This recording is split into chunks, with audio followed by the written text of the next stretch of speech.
remember that one time I texted you and I said, hey, I called you. I didn't mean to. And you were like, hey, I sent you to voicemail. I meant to.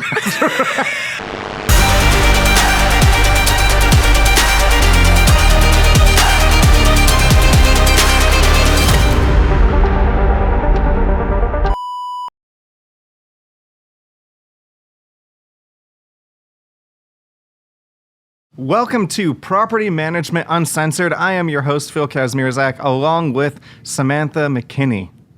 Welcome again. You're back a month later. I don't think it's been a month. Has it not? I think it's been like 2 weeks. If I'm checking my Maybe calendar. it feels like that for you, but... So, how did your day start off today? Besides being 8 minutes late? Well, I was 8 minutes late. You can't expect me to go to the gym in the morning to wrangle 2 kids and to make myself look presentable enough to go on the internet in a timely fashion. Okay, that's fine. That's fine. My day started off fine. I was a little annoyed with the whole spreadsheet issue. So with our spreadsheets, we use 2 main spreadsheets where we go back and forth, and we have to be able to copy and paste the data between both. So when the columns aren't lined up, I can't copy and paste. And I was like, what the hell am I supposed to do without being able to copy and paste? That's okay, because you went to go pre-active yell at me yesterday morning, That's and right. you didn't have to. So that issue, we did it in a tenant placement.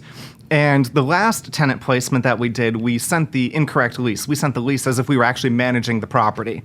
And this one, I just assumed was going to be wrong too. So I was ready for it. I was like, the lease hadn't been countersigned, so it didn't matter. We could have canceled it out and resent it. But I came in and I checked it, and I was like, oh. Samantha did a great job. I think the 10th time's the charm. But it works out great now. Now I don't have to have a assignment and signed by the owner. So it's great. So Can't be a sweet baby angel all the time. Oh, I know. I know. Trust me, I know. So today we are talking about LOL offenses. And as we were discussing earlier, a lot of these things are between me and you, which I don't think we can actually put on the air because while it's Property Management Uncensored, it's not, we're still not going to be cussing and, things like that. It's about the good, the bad, and the ugly part of property management. That's the uncensored part. So I wanted to talk a little bit about tenant communication and reviews, because we love getting reviews, as long as they're 5 stars. That's rare, though. In a property management company... It's just not the kind of business that we're in. Right. It's like when you go to a collections company and you see that they have a 1-star review and all the reviews are like, they got my money, they stole my money, Exactly. they garbage. Of course, that's what they're supposed to do. So I wanted to read a review that we got. And I happened to have reviewed their lease to make sure everything in here, because here's the thing. If we screwed something up, we're going to own up to it. And we're going to be like, yep, here's your rent credit. We messed up, something like that. So let's look at this review. It says, they are the worst unethical company I've ever worked with. And that's the go-to. That's sort of the go-to. Like, you're either unethical or they stole the security deposit. Those are the ones that, people hear. So they charged me a lease renewal. They are just money grabbers. They don't respond to any requests for maintenance. They leave all that to the homeowner to decide, and then they basically leave you out in the cold. I had gutters that were clogged, and they said it was my responsibility to clean them. I couldn't even reach them. They are the worst company ever. If you're renting a property and it's their management, I would stay away. So I was like, wow, that's a brutal review. Let me go in and check this. Let's take a look and see what happened here. And the lease renewal, of course, is stated in their lease. Yeah. Front page of the lease. This is your lease renewal fee. He didn't want to read the lease, though. That's okay. He put in a work order on 8/4. We responded on 8/4. He put in a work order on 9/23, which is a Saturday. We responded on a Monday because it was the gutters. It wasn't important. It wasn't an emergency thing. So we responded the first business day after. And then he put in a work order on 7/18. We responded on 7/18. So he can't get a hold of us, apparently, though. Isn't that funny how that works? I've never been told that I put people out in the cold before. Usually I put people into a home. Yeah, I know. And on this one, in the lease, the tenant's responsible for the gutters. Mm-hmm. In this case, the tenant had just moved in, I think like 2 or 3 months prior or something like that. So we did clean them on their behalf. That's understandable. Yeah, we did it on their behalf as a one-time courtesy. He still felt the need to put that in that particular review, though. And I think my favorite part is they leave that all to the homeowner to decide. That's property management. Yeah. Like actually have in our lease, and I copied and pasted this because it's section 1.5 in our lease. Where did I put that on here? Tenant acknowledges that agent does not own or make financial decisions for the property. It's right there. If you were the homeowner, wouldn't you want to make the decisions on your own property? Absolutely. I think people forget, we are the medium, we're the go-between, we are the management company, but we don't ultimately make that final decision when it comes to work orders, especially if it's going to be something over $400, which is our repair limit for our properties. And I think that the most telling part of this review is he just renewed his lease, and then he submitted that review. So how bad are we really? Bad enough that you're going to stay with us Absolutely. for another year. We are so terrible that you are going to renew with us again. And then we got a review from a tenant that said, we rented from Atlantic Sotheby's for 2 years between a home sale and a home purchase. It was a great experience all around. Even on a rare occasion we had a maintenance issue, it was resolved quickly. Every interaction with staff and contractors was friendly and helpful. Shout out to Hans. I would recommend Atlantic Sotheby's to anyone looking to rent in the Hampton Roads area. So we have two conflicting reviews right there. Yeah, I guess it's who you ask. Yeah, and we ask every tenant every 6 months. We send out a survey to everyone, and it's on a scale of 1 to 10, and we want 10s, of course. But we realize that we're not in a business that gets 10s from tenants as reviews. Our goal is to get to an 8. We're just shy of that right now. That's phenomenal. Like if you're a property management company and you're hovering around an 8 from tenants, that's great. Yeah. I love it. There's a lot of moving parts. There are a lot of moving parts. There's maintenance, there's multiple different people, and it's hard to keep everybody happy. Like I said, I think the last time you were on, property management would be easy if it wasn't for tenants, owners, vendors, neighbors, code enforcement. When you take all the people out, property management's pretty easy because it's just a house. Yep. I can go to everything and hold their hand and make sure that everybody plays nice, but that's unrealistic. That's a little bit unrealistic. So what have you come in contact with? What kind of things are you hearing from tenants on your side? Any funny stories that you can share with us? Nothing too funny that I can think of recently. We had a really big decline recently, so we've had a lot of downtime to ourselves that me and you have got to converse with our funny stories mostly. Yeah, some that are not appropriate for the air. Yeah, but as far as like new tenant stories, nothing popped exciting. Out. No. That's good. No news is good news in this business. Yeah. So I'll take it. Also, I don't check my mail. Your physical mail. Yes. I actually just posted on our Civic League page, our neighborhood group, like, is anyone receiving mail? Because I'm getting those mail delivery notifications, like you're going to be getting this today, but I don't get any mail. Why are you pushing for it? Well, because there's something in there I actually wanted. It wasn't a bill. All right, fine. Just talk to your Ring camera when you get they're posting it on your front door, right? No, I mean, they're not even like coming to my house to drop off mail. It's like a text message? Yeah, you get an email from the USPS saying what you're going to be getting that day. Are you like checking the address though? Because a lot of those are spams. Well, it comes automatically from USPS, like to your inbox if you sign up for the service. It's free. It's a 21st century product, Samantha. I guess. I don't know. I'm scared of... now this makes perfect sense because when I was living out of town, I would have to send Samantha a text when I would send like a mileage check or something to her. I'd send her a text and be like, hey, check your mail like an adult for once because you've got a check coming. There's nothing ever good that like comes to like my paper mail or like, my work email I check, but like outside of that, you've never seen the email that says you have a package that's undeliverable, press this link. Oh, yeah, here. I get the spam ones. Yeah, that's what I'm talking about. Oh, yeah, not those. No, these are legit. Like, you sign up for the service from the USPS. It's free. I recommend it. I just would prefer to get mail when it says I'm supposed to get mail. Coming from the guy who just in this century, just last week, got a Ring doorbell camera Look. and got the wrong one. That's why it was $99. I didn't realize it wasn't the one with the replaceable battery. So now I've got to pull it down. Don't talk to me about 21st century. I had one on my last house. I just didn't bring it with me. So we did get an interesting email on Monday from a tenant, and I don't think I've ever taken so long to respond to an email because when an email comes in, I respond immediately. if you're a client, if you're a landlord of ours and you email me, you generally get a response within a few minutes. It may be a few hours if I'm actually out of the office, but it's really, really fast. I sat on this email from a tenant for hours because I did not know how to actually respond. I know what email you're talking about. Yeah, so we got an email. This tenant moved in at this point 35 days ago. We did our move-in inspection 36 days ago. So it's well over a month. This past weekend, they found a dead cat in a bush in their front yard. Like, not in the backyard where it's fenced in, where, you know, it could have been there for a while, someone missed it, something like that. But in the front yard, they found a dead cat, and they are furious with us for not finding that during the move-in inspection 36 days ago. Yeah.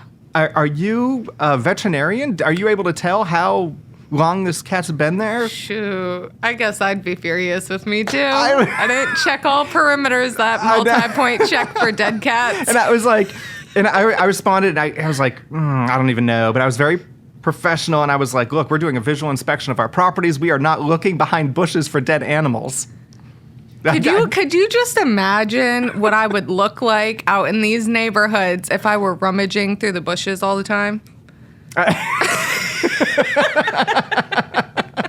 There's that crazy property manager again. Yeah, exactly. It's, I mean, if that's something you want me to add to my checklist. No, this was actually a move-in inspection, so it was a contracted service. Okay, so if the cat was there for 35 days and you didn't smell that cat, I think you're the problem, and I'm not.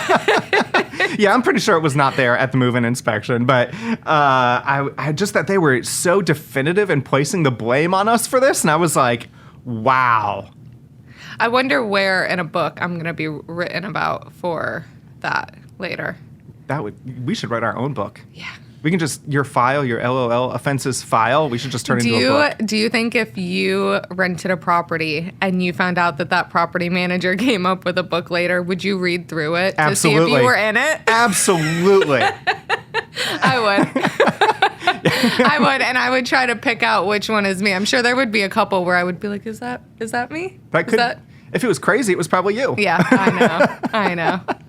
It's good times in property management world. Silence. I'm just thinking about that cat, and I'm wondering if they checked around the rest of their property for more dead animals. I don't know. She did not, or I think it was he. He did not respond to my response. What would you say back to that? Yeah, you did leave that dead cat there, buddy. I left it there on purpose. I saw it, and I just wanted to, we didn't leave you a gift, so we left you a dead cat instead. Like, I don't know what to say.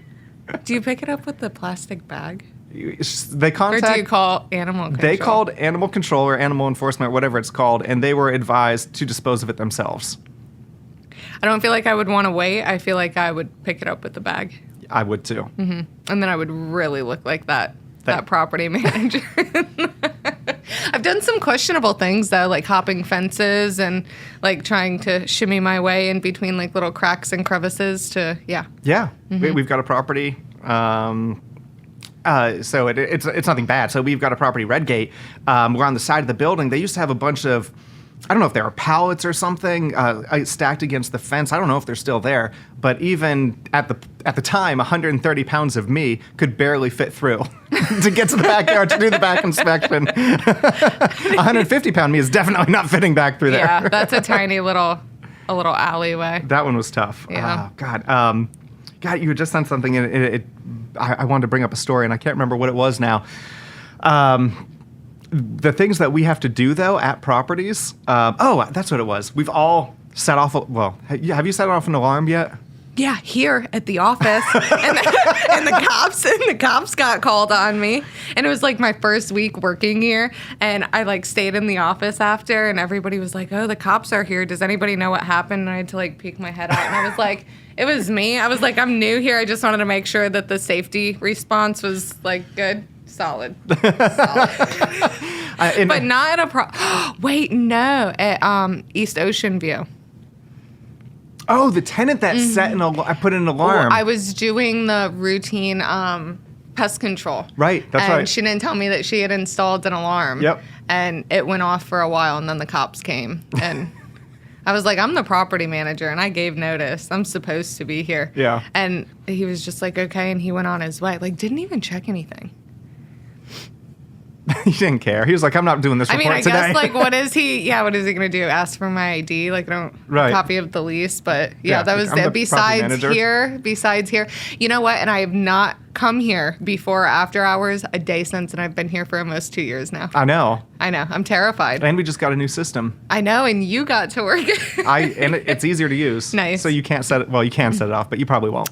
Don't say never with me, buddy. Yeah, I set it off. I think we were not in this building too long, so maybe 3 years ago. I think I set it off, and the police came. And at the time, I did not have a business card. So he was like, "Do you have a car?" I was like, "No. Like, I don't know what to tell you. I'm supposed to be here." I'd be like, "Officer, take me away. I get to call out on Monday." That's right. And that's a legitimate excuse. I like it. Now, you'd bail me out by Monday so that I could come into Absolutely. work. I know you would. Absolutely. You'd be like, I'm on my way. I'm not doing her job. I'm the one peering over your casket that's going to be like, "Hey, this is not an excused absence. I'm going to have to write you up." I'm going to have to retire eventually. No, you're not. No, you're not. You're not leaving before I am. Well, I mean, based on the numbers that you gave me the other day, that's not going to happen Oh, yeah. anytime soon. Oh, yeah. That was, you really don't have to come in and start my day like that. So what she's talking about is we were talking about, we work closely together. There's two of us in the office, so we talk about personal conversations. I was talking about I had just done some retirement planning the night before, and I brought up this calculator and showed if you save this much, this is how much you would have at retirement, assuming you retire in 30 years. It's scary. Yeah, it is. You're starting 10 years before I did, though.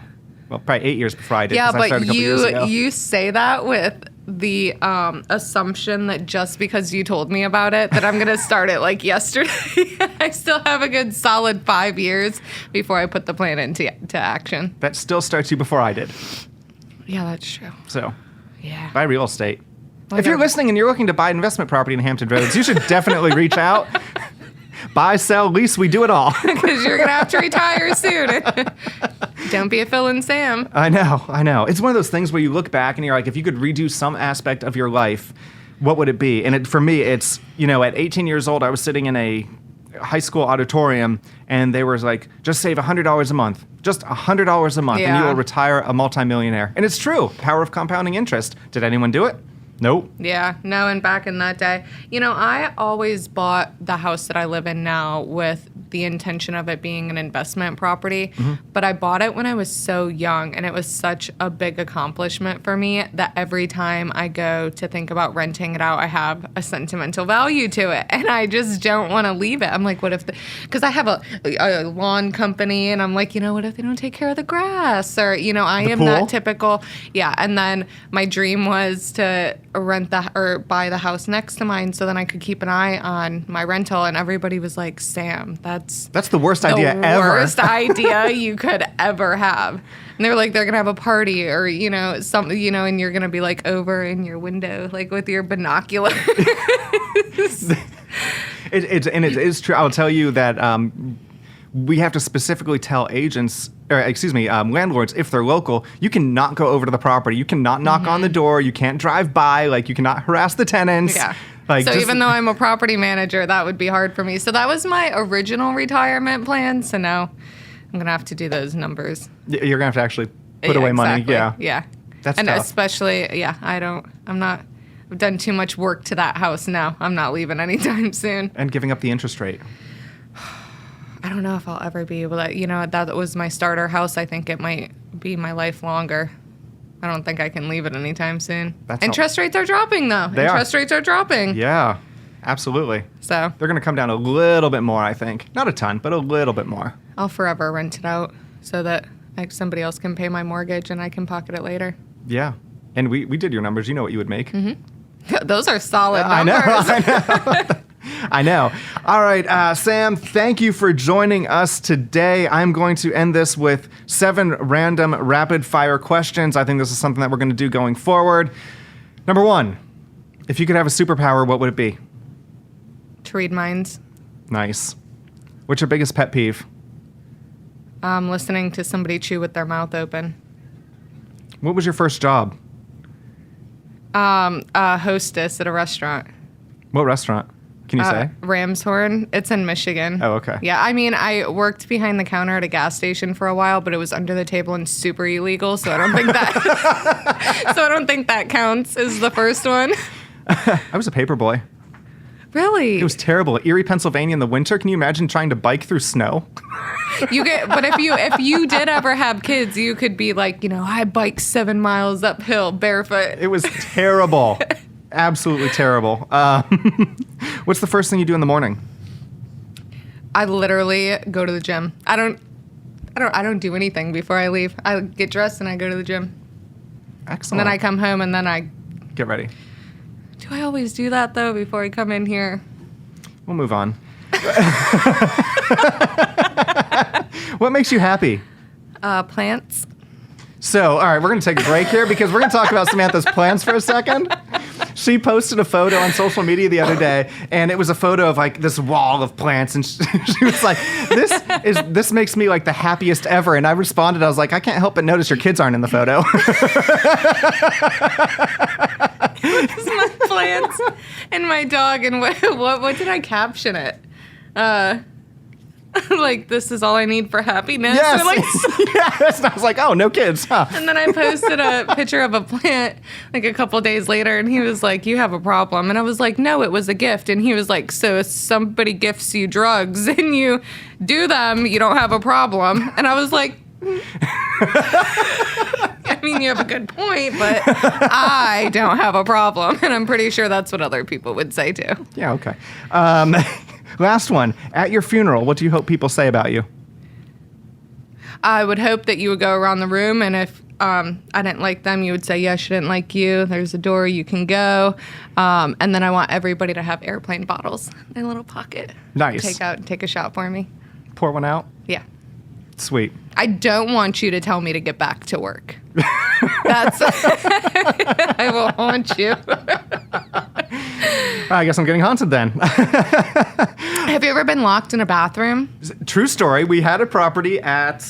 I think that's a property manager must have. I think everybody has gotten, every property manager has been locked in a bathroom. I'll lock you in a bathroom. Yes, there was a property. We don't manage it anymore. I think it was sold. I'm not sure, but it was Pickett. Were you here when we had Pickett? It was Pickett. But yeah, something happened. I used the restroom, and I could not get out of the bathroom, and I had to take the doorknob off just by shaking it and jiggling it, and and the doorknob finally fell off, and I was able to get out. But yeah, it was 30 minutes I was stuck in that bathroom. Because my showing didn't show up. If there wasn't a camera, I get stood up a lot. If we weren't on camera right now, I would show you a representation of what I would do if I was locked in an enclosed space. That would be my biggest nightmare. I'm terrified of that. I'm terrified of that happening. Yeah, it happens. It's not fun. I don't think I'm so scared now that you're back. When you were gone, I had terrible anxiety about something happening to me. But even though you're here, I think out of the 50 times I've called you in our almost 2-year career together, I think you've answered twice. Yeah. Do you remember that one time I texted you and I said, hey, I didn't mean to call you. Sorry. And you were like, hey, I sent you to, or I said, hey, I called you. I didn't mean to. And you were like, hey, I sent you to voicemail. I meant to. So in my defense, most of the time I'm in a meeting because you say I spend the vast majority of my time in meetings, which may or may not be, true, but I am in meetings or doing something. So yeah. In your casket, I'm going to leave a note to you that says you're late for a meeting. That's probably true. That's probably true. Also, on that note, it says you're late for a meeting. P.S. Don't forget to check Giorgio's red Asana.